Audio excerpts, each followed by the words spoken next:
In order to live happily and comfortably in the world, man has to meet his various needs. Man's basic needs are food, shelter, and clothes. To survive in this world, man has to fulfill the above given requirements as well as he has to meet the challenges of his habitat.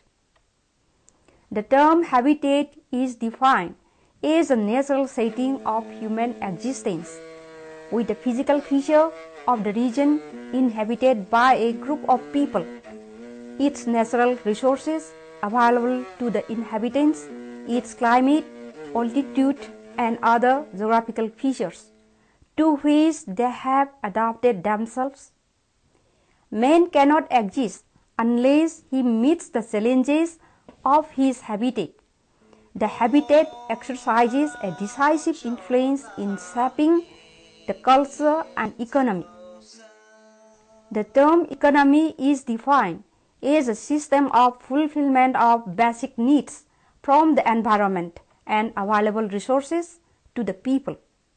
It can also be defined as the existence of want in excess of the capacity to produce. However, some sorts of economic activities are found in all societies which are necessary for the survival of its member. These activities not only satisfy the basic needs but also serve the desire for comfort and use of his environment. Now let us discuss about the habitat of prehistoric societies. In prehistoric time, man was just like his near primate, such as apes and monkeys. Man moved from place to place in search of food.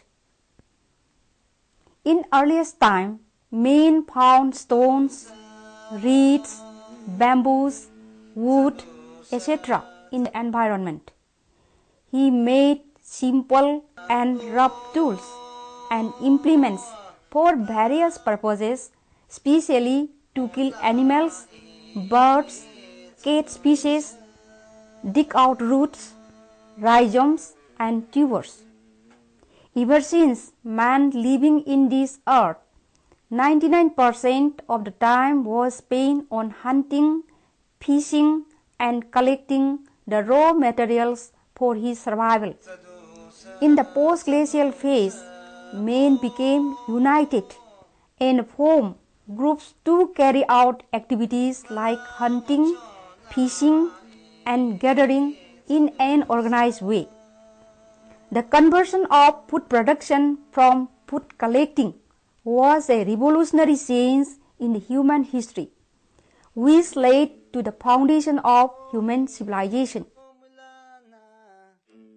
Cultivated fields and the tame herds of cattle and sheep gave the householders plenty of leisure time. Men no longer spent their energies in chasing wild beasts or in searching edible foods. The first evidence of such change was discovered from the Near East. Wild variety of wheat and barley were found growing there. Natufians live in the caves of Mount Carmel in Palestine and in the neighborhood of Lydda, exhibit an excellent control and ultimate mastery on nature through agriculture. In addition to this, hunting and gathering were the principal means of subsistence for the Natufians. The very long period of Lower Paleolithic is mainly marked by the invention of stone tool-making techniques. Even with these inventions, there is little evidence that efficient hunting tools existed, and man was probably more a collector of wild food than a hunter. Although packing men lived in caves and used fire, there was no comparable evidence that Paleolithic man was able to adapt to extreme climate. In Middle Paleolithic, The evidence of habitation site, including caves, were found. It shows that men retreat from open stations to caves and rock shelters. During this period, hunting was more important than collecting wild plants. During the Upper Paleolithic period, man gained his livelihood mainly by hunting. Although in some areas we found out first evidence that he was also a fisherman. The Mesolithic is a transitional period lying between Paleolithic and Neolithic culture. This period is marked by the terminal phase of Paleolithic condition to Neolithic. The termination of major glacial activity of the Pleistocene resulted warm climate. The expansion of desert and semi-desert areas in Africa and Asia forced some groups to seek new but suitable habitats. Mesolithic people carried on experiments which led to the sedentary form of agriculture and domestication of some specific animals, which turned most of the mankind into food producers in later period rather than food collectors. Homo neanderthalensis is the only human race of this cultural phase. Neanderthal men continued to live in Europe despite cold climate, and the warm glaciation suggests at least a crude use of furs and skins of animals for body covering. The Mesolithic period is noted for its microlithic industries. The microlithic culture is subdivided into a number of traditions.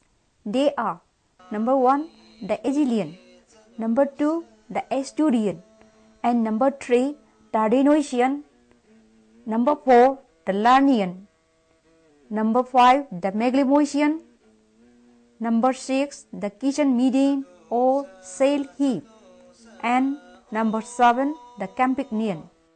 According to prehistorian Barry Gordon Seyle, there was a drastic change of climate in the post-glacial period, which favored the domestication of plants in the Near East and North Africa. Robert Ridout mentioned that food production was not the outcome of climate change. Domestication began only in those regions where plants and animals were found ready for domestication. The Neolithic revolution took place not only in the Near East, but also in a number of areas of the world. Intensive cultivation and domestication of animals of late Neolithic era were responsible for growth of population. Neolithic sedentary life based on farming ended in urbanism. In the Near East, the early villages were based on agriculture or animal husbandry or combination of both. Now let us talk on the economy of prehistoric societies. According to the traditional anthropological classification, there are 5 basic forms of economy based on the technology. They are as follows: number 1, gathering, hunting and fishing; number 2, herding or pastoralism; number 3, horticulture; number 4, agriculture; and the 5th one is factory industrialism. Now come to gathering economy. Man was a food gatherer since several hundred years of Paleolithic. In Neolithic times, since 8 to 10,000 years ago, human society developed food production. As a food gatherer, man evolved, dispersed over much of the inhabited world and led the broad production of human culture. Now turn to hunting economy. Hunting technologies depend upon game for the sake of food supply. Yet, within this category, great differences may exist. The Australian hunters pay their attention on kangaroos. The plain Indians on bison, that is buffalo. Eskimo depend upon sea mammals such as seal and walrus in winter time and carnivores in summer. Now turn to the third economy, fishing. Few people build their subsistence around the use of fish, although many use fish to supplement the diet. Even when the coastal people devote much of their time for catching fishes, they often secure a considerable portion of their food by trade from inland dwellers in return for fishes. The Tasmanians collect and eat mollusks, but to eat fish is a taboo for them. Californians eat fish only for some part of the year. Among the people who mostly depend on fish are those of Northern Pacific. In British Columbia and southern Alaska, they gain their major food supply by fishing and hunting sea mammals such as whale and seal. Only fishing keeps such large population alive. Now turn to another economy known as herding or pastoralism. Herding is generally considered to be a somewhat more secure way of exploiting the environment than hunting and gathering. Herding usually allows greater density of population than the economy based on hunting and gathering. The herders must move from one area of pasturage and water resource from one season to the next. Herders are either nomadic or transhumant. The transhumant is a phenomenon of movement of the herders following the change in seasons. The annual movement between village and cattle camp is most striking characteristics of the technology of the society that practice transhumant. Now let's move to another economy known as horticulture. Horticulture is a term applied to the cultivation or domestication of plants for food and other purposes without the use of plough. The major implements employed in horticulture is digging stick, supplemented at times by hoe and spade. Good variety of crops such as corn, millet, different roots, yams, potatoes, spices, etc. are the products of horticulture. Most of the horticulturists do not have adequate technologies to maintain the fertility of the soil. That is why they move their garden every year or every few years to regenerate the fertility of the soil. The irregularities of weather and infestation of destructive animals, insects and birds can create scarcity of their food crops. Because horticulturists usually depend for food on the crops which they produce, most of the communities living in hilly habitats of northeast India practice horticulture as the way of getting their livelihood through terrace cultivation and zoom cultivation. Now turn to the next economy, agriculture. Agriculture involves the use of plough and draft animals. The practice of agriculture is confined to the Old World and particularly to Europe, North Africa and Asia. In recent times, plough was a cruder implement. Soil cultivated by using plough is more efficient than by using digging stick and spade. A large population of the world living in fertile plains, practiced plough cultivation to feed the people. Finally, large areas can be prepared and planted at one time by using plough. Now let's move to the next economy, factory industrialism. Industrialism assumes a form of energy beyond that of the human being and domesticated animals. Like agricultural revolution, industrial revolution sweeps away all problems and presents a new one. Industrialism is, in one sense at least, the logical opposite of hunting and gathering societies. In hunting and gathering societies, there is minimal separation of domestic and community economy.